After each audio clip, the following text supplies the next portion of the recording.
So, doctor, if we find out we have cancer, what's the next step? What are some of the more natural therapies that people can try outside of the traditional ones that you'll find at your doctor?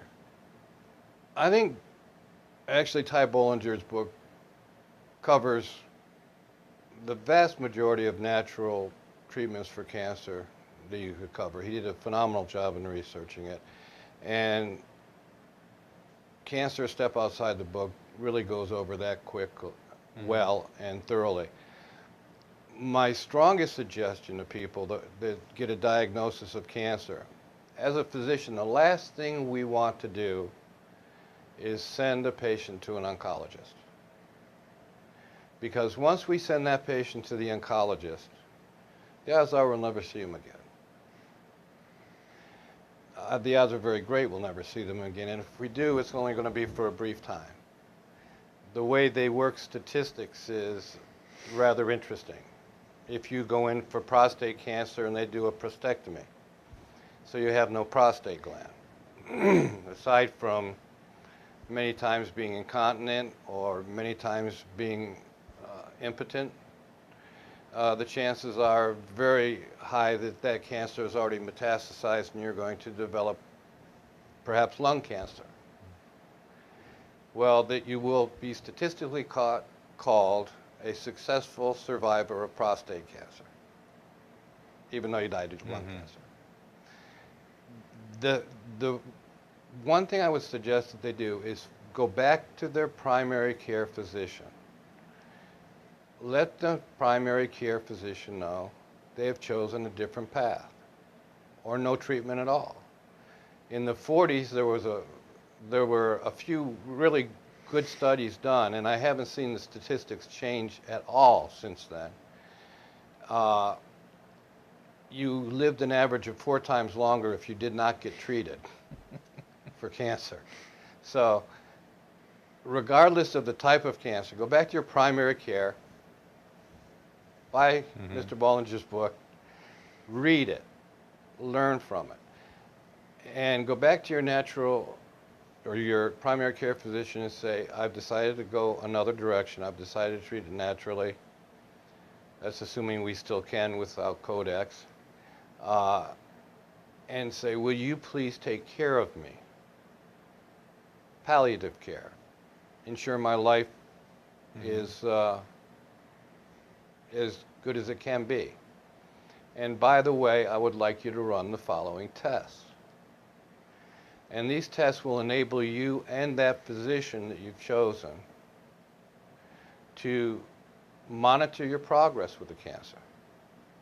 The first thing you should have is called a lymphocyte subset panel. Now, cancer cells are killed and targeted by cells called lymphocytes. They're produced initially in the bone marrow. These cells can be measured. There are a myriad of them: CD3, CD4, CD8, CD19, CD57, natural killer cells.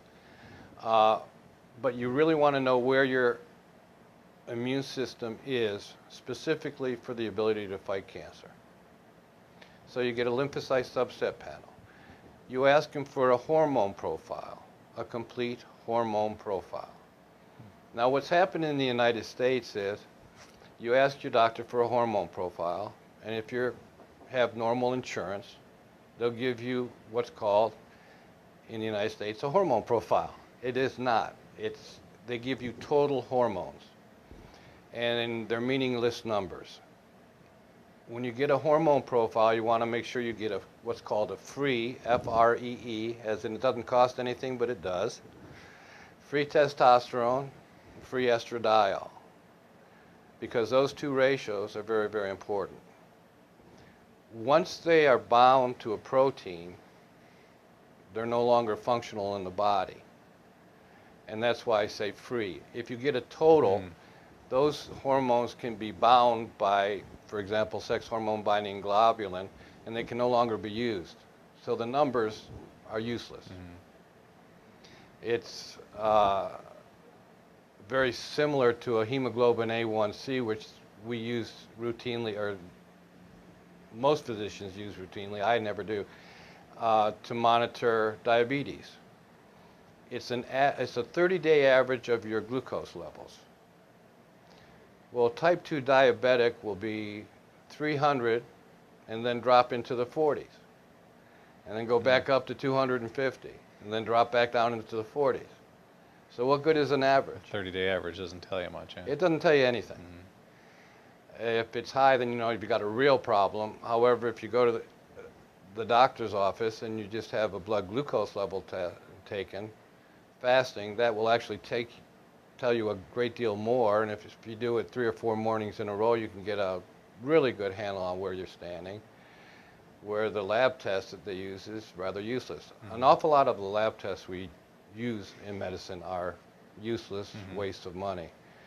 A total hormone profile, as I said before, you know, total numbers, they're useless. They don't mean anything.